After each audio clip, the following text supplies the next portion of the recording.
Olá, meninos, a gente está aqui para uma aulinha de história e nós iremos falar sobre o processo de abolição da escravidão aqui no Brasil, tá?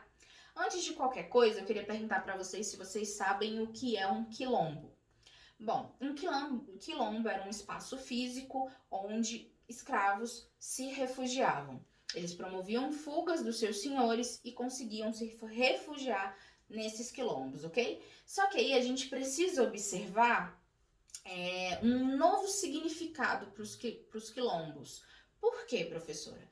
Porque eles representam, durante todo esse regime colonial, esse regime imperial, uma estratégia mesmo dos negros para se livrar da escravidão. Era uma forma de resistência negra contra essa escravidão. Eles tentavam desestabilizar toda essa lógica escravista, tá? Então pensem nesses quilombos com um novo significado, realmente uma resistência cultural, uma resistência social, política, material dos negros para com os brancos, ok?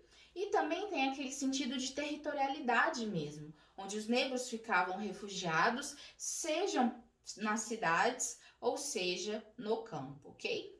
Bom, agora a gente vai falar um pouquinho sobre o processo de abolição, só que agora de uma perspectiva um pouco diferente. Bom, a abolição foi um resultado da luta negra pela liberdade. Por que eu estou falando isso? Porque a partir do século XIX, na primeira metade do século XIX, a gente vai ter diversas rebeliões negras acontecendo, tá? E existia um medo muito grande do que tinha acontecido lá no Haiti. Com a independência do Haiti, conseguiu-se também a abolição da escravidão lá. Então, a elite brasileira estava muito preocupada com tudo isso, tá? Na Bahia, por exemplo, a gente vai ter mais de 30 revoltas até o ano de 1835. A mais famosa é chamada de Revolta dos Malês, tá? Em Minas Gerais, no ano de 1833, a gente vai ter a rebelião de Carrancas, bem no momento que a gente está naquela instabilidade do período regencial. Em 1838, a gente vai lá no Rio de Janeiro, no município de Vassouras, a gente vai ter a revolta de Manuel do Congo. E entre o ano de 1839 até o ano de 1842, a gente vai ter a balaiada no Maranhão, preocupando muito a elite que vivia naquela região, tá? Então vamos lá. O que eu tô querendo falar para vocês, citando todas essas rebeliões? Que a abolição não é um processo que se deu somente pela pressão internacional, muito da Inglaterra, porque é muito isso que a gente encontra nos livros, tá? A gente precisa observar que a abolição também foi um processo de luta negra. Os negros fizeram a sua própria resistência e luta, tá? A partir do século XX, a gente vai ter vários estudiosos se debruçando sobre isso que eu tô falando para vocês. E aí eles vão conseguir observar vários movimentos de lutas que são idealizados pelos negros, ok? Bom, a partir da segunda parte do século XIX, os negros não vão promover tantas rebeliões.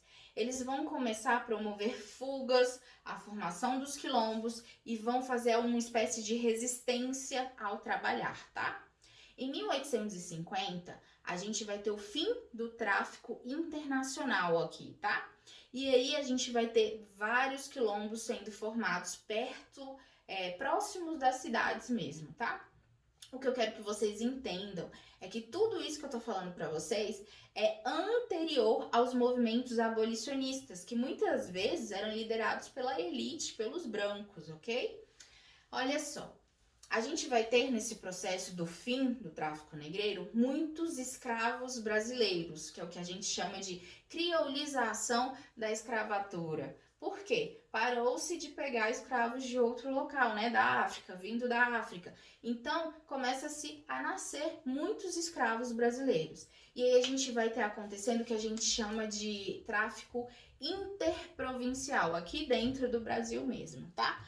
Olha só, a gente precisa entender também que esses escravos que eram brasileiros, eles começam a se tornar extremamente indisciplinados, tá? E eles vão até mesmo impor parâmetros de forma de organização, bem como a intensidade e os métodos de trabalho para os seus senhores. Então percebam que eles são indisciplinados e que eles, a partir desse momento, começam a impor certas coisas. A elite brasileira está extremamente preocupada com o que está acontecendo. E aí até existe uma ideia de abolição de escravidão, só que eles querem que ela aconteça pouco a pouco, devagarzinho, sabe? Por quê? Eles têm muito medo de um caos econômico acontecer e eles têm muito medo de uma revolução acontecer naqueles parâmetros que eu falei para vocês do Haiti, ok? Bom, pouco a pouco vão surgindo leis que, de certa forma, ajudam os escravos, tá? E aí, os próprios escravos, eles vão pressionar os seus senhores para que essas leis sejam respeitadas, tá? A gente vai ter em 1871 a lei do ventre livre, né? Que deixa os escravos nascidos serem libertos, muito por conta daquilo que eu falei para vocês, porque eles estavam muito indisciplinados e não tinha mais como regulá-los, ok?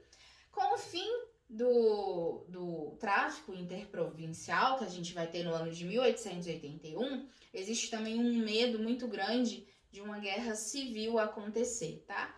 Bom, a abolição vai acontecer então no ano de 1888, ok? Mas fora essas datas que eu falei para vocês, eu quero que realmente vocês entendam que existe o processo de abolição de escravidão trazido pelos próprios negros. Eles são sujeitos ativos dessa abolição, ok?